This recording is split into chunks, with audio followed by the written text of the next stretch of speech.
بلکتے بچے ماؤں کی گود میں رہ گئے اور ان کے باپ رخصت ہو گئے، مائیں تڑپتی رہ گئی، ہاتھوں سے بیٹے نکل گئے، بہنیں سسکتی رہ گئیں، بھائی ہاتھوں سے نکل گئے، بچے بلکتے رہ گئے، باپ ہاتھوں سے نکل گیا اور ان کی لاشیں تک نہیں ملی۔ ان مجبوروں، ان بے بسوں، ان لاچاروں کے ساتھ کیا ہم عملی طور پہ کھڑے نہیں ہوں گے؟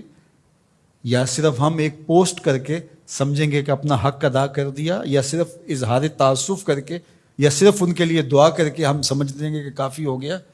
یا ہمیں عملی طور پہ ان کے لیے مقدور بر کھڑا ہونا پڑے گا؟ ہمارا دین تو ہمیں یہی سکھاتا ہے۔ تو ان بلکتے ہوئے لاچار اور مجبور لوگوں کی مدد کے لیے جب ہم ان کے ساتھ عملاً کھڑے ہوں گے، ہم ان کی ضرورت کو پورا کرنے کے لیے اپنے وسائل کے ساتھ کھڑے ہوں گے، تو عرش کا رب کتنی کرم نوازی ہمارے اوپر فرمائے گا۔ اس لیے میں آپ سے کہوں گا کہ مختلف محلوں میں مختلف مساجد کی انجمنیں باقاعدہ فنڈ کر کے، باقاعدہ وہاں جا کر کے ان لوگوں کی مدد کریں، عملی مدد کریں، اور اس میں دیر نہ کریں۔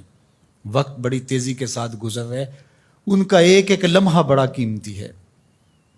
ایک وقت کا کھانا کھایا ہے تو دوسرے وقت کا کھانا نہیں ہے۔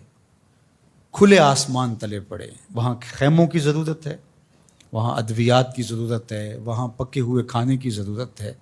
تو ہر بندہ جس کو اللہ نے توفیق دی ہے وہ ان کی فوری مدد کے لیے بھی پہنچے، اور ان لوگوں کی ضرورت جو اس سیلاب کے ریلوں کے گزر جانے کے بعد ہے، بعد میں بیٹھ نہ جائے، بعد میں بھی ان کے مدد کے لیے کوئی 1 مکان تعمیر کر رہا ہے، کوئی 2 مکان تعمیر کر رہا ہے، کوئی 10 مکان تعمیر کر رہا ہے۔ میں یہ کہہ رہا ہوں کہ ہر مسجد کے نمازی مل کے ایک ایک مکان اپنے ذمے لے لیں تو پاکستان کے اندر جو لاکھوں مساجد ہیں تو لاکھوں مکان ان کے بن جائیں گے۔ صرف مسجدوں کے نمازی مل کے، پورا محلہ 200 500 300 گھروں کا ایک محلہ ہوتا ہے، تو صرف وہ ایک ایک مکان اپنے ذمے لے لیں۔ یہ جتنے سکول ہیں، سرکاری ہیں، پرائیویٹ سکول ہیں، یہ ایک سکول 1 2 3 3 مکان اپنے ذمے لے لیں۔ ہر فیکٹری اپنے ذمے ایک ایک مکان لے لے۔ یہ جتنے پیٹرول پمپ بنے ہوئے ہیں، یہ 1 1 2 2 4 4 جو ہے وہ مکان اپنے ذمے لے لیں۔ پیران الزام 2 2 4 4 10 10 مکان اپنے ذمے لے لیں۔ ہر آستانہ اپنے ذمے مکانات لے لیں۔ تنظیمات الگ جو کام کر رہی ہیں، اللہ ان کو مزید توفیقات سے نوازے، جن کو توفیق نہیں وہ بھی اس کام میں آگے آئیں۔ تو یہ کوئی اتنا بڑا کام نہیں، ہم کھڑے کر سکتے ہیں اپنے بھائیوں کو۔ انصار مدینہ کی مثال ہمارے سامنے موجود ہے۔ یہ جو قافلے آئے تھے مکہ المکرمہ سے تو سب کو چھوڑ کے آگے تھے، حضور نے ایک کو ایک کا بھائی بنا دیا، مواقات مدینہ اسے کہتے ہیں۔ تو انہوں نے آدھا آدھا سامان، اپنے باغ، اپنی ساری چیزیں آدھی آدھی ان کے سپرد کر دی کہ آپ ہمارے بھائی ہیں۔ کائنات میں مدد، نصرت، اعانت اور یوں بھائی چارے کی کوئی اور دوسری مثال اس طرح کی نہیں ہے، اور یہ دین قیامت تک ہے۔ تو وہ سنت مسلسل ہونی چاہیے کہ ایک ایک فیملی اپنے ذمے لے لیں۔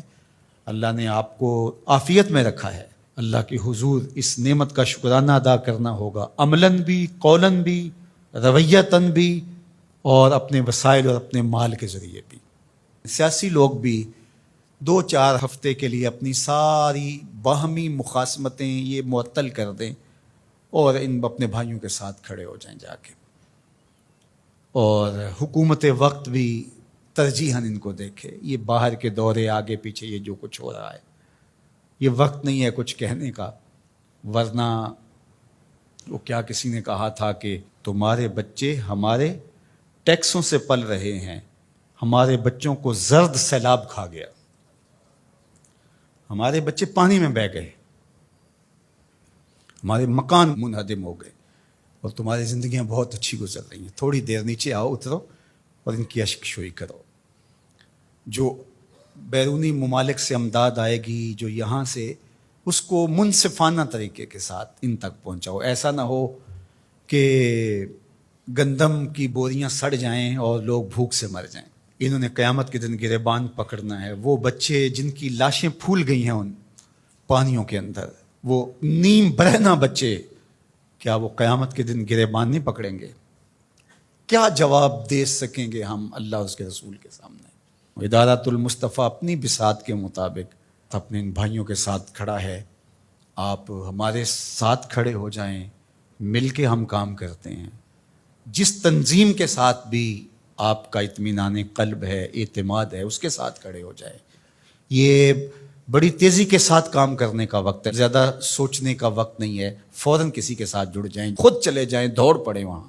آپ ان کے ساتھ کھڑے ہوں گے، وہ اپنے ساتھ آپ کو موجود پا کر ہی جو ہے ان کو تسلی ہوگی، تشفی ہوگی کہ یہ ہمارے درد میں ہمارے کوئی آنسو تو پوچھنے والا ہے.